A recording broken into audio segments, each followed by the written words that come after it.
वास्तु के हिसाब से केवल एक दीवार ऐसी होती है जहां पर हनुमान जी का चित्र लगाया जाए।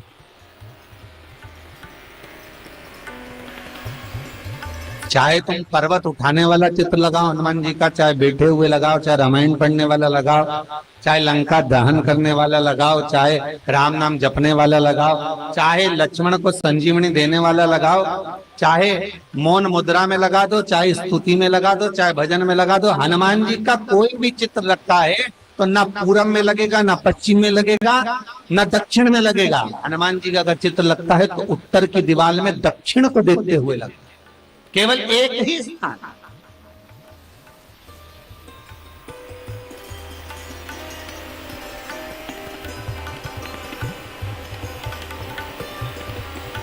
जैसे पूर्वजों के चित्र को, पितरों के चित्र को, गए हुए हमारे जीवों के चित्र को दक्षिण में विराजमान किया जाता है, उसी तरह हनुमान को उत्तर में विराजमान कर कर दृष्टि दक्षिण में कर दी।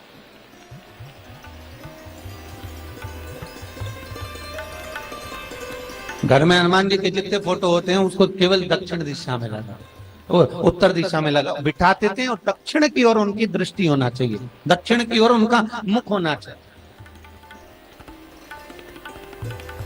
क्यों? महाराज, अगर व्यक्ति के जीवन में कोई बीमारी आने वाली है, व्यक्ति के जीवन में कोई रोग आने वाला है, व्यक्ति के जीवन में अगर कोई कष्ट आने वाला है, व्यक्ति के जीवन में अगर कोई परेशानी आने वाली है, व्यक्ति के जीवन में कोई एक्सीडेंट का योग भी बनने वाला है, तो शास्त्र कहता है वो दिशा दक्षिण से ही बनता है।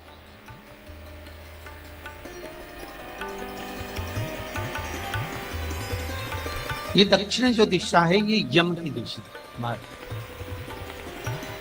यहां संपूर्ण परिवार के साथ यमराज अपने आनंद में निवास करते।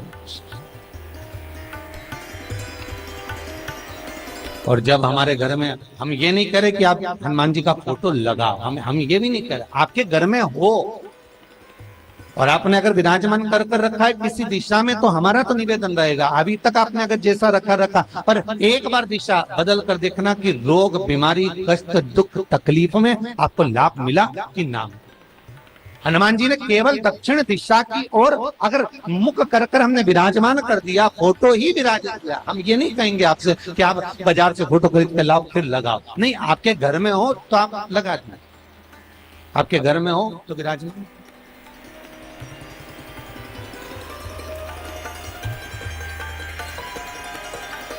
अच्छा, कितनी विपरीतता है वो भी आप जरा जानिएगा महाराज, कि शंकर भगवान के ऊपर जो जल चढ़ाया जाता है उसकी जलाधारी उत्तर में जाती है महाराज। भगवान शिव का जो जल जा रहा है वो उत्तर की ओर जा, और हनुमान जी को उत्तर में विराजमान कर कर मुख दक्षिण की ओर कर। क्यों? प्रबल दिशाओं में उत्तर और दक्षिण महाराज, ये जो दो दिशाएं, इनको साधने के लिए कोई देवता आगे नहीं। अगर इन दिशाओं को कोई साधने वाला है तो केवल एक देवाधिदेव महादेव ही हो सकता, काल का हरण करने वाला वो महाकाल ही हो सकता।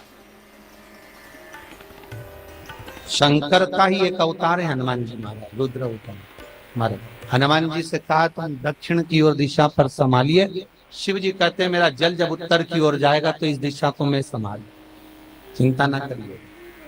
जो स्मरण करने वाला होता है, भजन करने वाला होता है, कीर्तन करने वाला होता है, नाम जाप करने वाला होता है, उसका भी शास्त्र विधान कहता है, उसका भी व्याख्यान वर्णन करता है कि जैसे एक दिशा के रूप में हनुमान जी महाराज को विराजमान कर कर दक्षिण की दिशा पर हम विजय, अर्थात रोग पर, बीमारी पर, कष्ट पर, तकलीफ पर हम विजय प्राप्त कर सकते। ऐसा नहीं कि ऐसा कोई रोग नहीं जिसकी दवा नहीं है, और ये दुनिया के लोग कर रहे हैं कोरोना महामारी है तो इसकी भी दवा है, बस समय लग रहा है, और वो समय होता है। संजीवनी को छुपा कर रख दिया, सुषेण वेद मिलना चाहिए, जब सुषेण वेद मिलेगा और बताएगा कि वहां चले जाओ और संजीवनी लेके आ जाओ, तो फिर तो कोई लेकर आ जाएगा। और वो सुषेण तो मिले ना, सुषेण तो जो कोरोना महामारी की भी बीमारी की दवाई लेकर आए लगे सुषेण, पर जब तक भगवान की कृपा नहीं होगी तब तक कोई औषधि मिल सकती नहीं, कुछ प्राप्त नहीं हो सकता। जब भगवान करुणा करते हैं तो आप रूप कुछ ना कुछ सुख की अनुभूति हो जाती है, अपने आप सुख का भान हो जाता है। तो जैसे दक्षिण का जो स्वामी तत्व है, दक्षिण पर जो दृष्टि देने वाले श्री हनुमान जी महाराज है, इसलिए हनुमान जी को उत्तर की दीवार पर विराजमान कर कर उनका मुख दक्षिण की ओर रखा जाता है। वास्तु शास्त्र के हिसाब से, वास्तु नियमों के हिसाब से सारे फोटो कहीं पर भी लगा सकते हो, पर हनुमान जी का अगर फोटो तुम्हारे घर में है, हनुमान जी अगर तुम्हारे घर में विराजमान है, हनुमान जी का चित्र तुम्हारे घर में विराजमान है, तो उसका मुख दक्षिण का होगा, तो रोग, बीमारी, तकलीफ, कष्ट ये सब दूर हटते।